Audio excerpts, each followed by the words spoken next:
Supervisor Fielder. Fielder present. And with that, San Francisco Supervisor Jackie Fielder is back on the job. Thank you for joining us for KRON 4 News at 10. I'm Dan Thorne. Supervisor Fielder receiving a warm welcome at City Hall after a 3-month leave of absence, which she said she had taken to take care of her mental health. Fielder addressed her absence at today's Board of Supervisors meeting.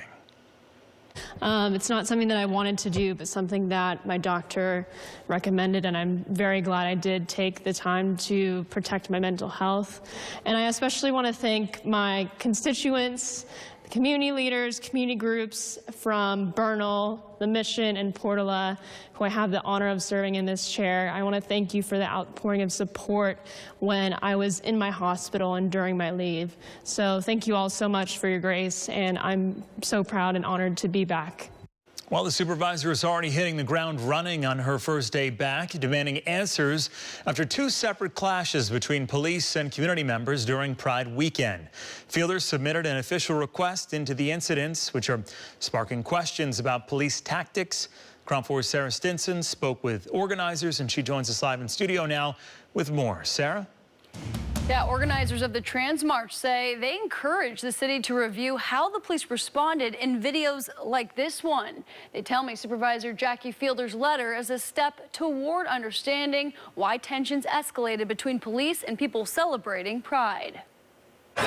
Video shows tense moments after the Trans March when participants clashed with San Francisco police during Pride weekend. Supervisor Jackie Fielder expressed deep concern in a letter sent Tuesday to Mayor Daniel Lurie, SF Police Chief Derek Liu, and the city controller, seeking answers about the police response at 2 separate trans events. The co-director of the march, Nico Storment, says the community deserves answers. We are just trying to gather and say that here we are, we're trans and we're not going away. And I'm wondering why that is eliciting tension in the SFPD's response with arming up in that way. At the end of Friday's march, police arrested 3 people on suspicion of assault and vandalism, and 2 others for allegedly obstructing officers during their investigation. Police say 2 officers were injured trying to control the crowd. I understand that there was property damage, but does that really compensate for the threat to human life? Then early Saturday morning, police arrested 20 people in the city's South of Market neighborhood at an unauthorized stud alley block party after potential reports of noise complaints. The 2 incidents have fueled questions about whether the department's use of force was necessary. This is the last thing that trans youth need to see, is that the police, who are supposed to protect and serve, are actually brutalizing our community. This week, Chief Liu shared his perspective on what happened. The responsibility rests on a few people that decided to